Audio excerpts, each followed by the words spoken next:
All right, sit down right there.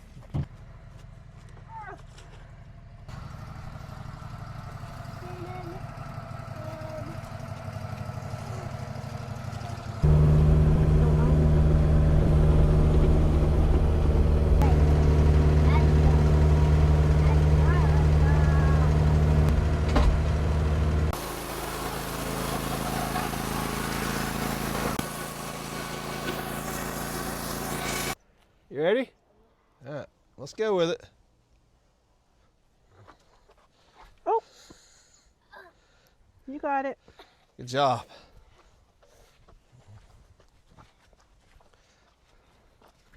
All right, let's put her right there on the tractor forks. Why do we use tractor forks? So it can carry it over for us. Stuck? I think it's stuck. You ready?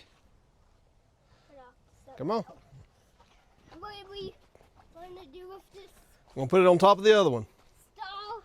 sawdust? Yeah, we'll clean it up later. Yeah, that'll work then, right there.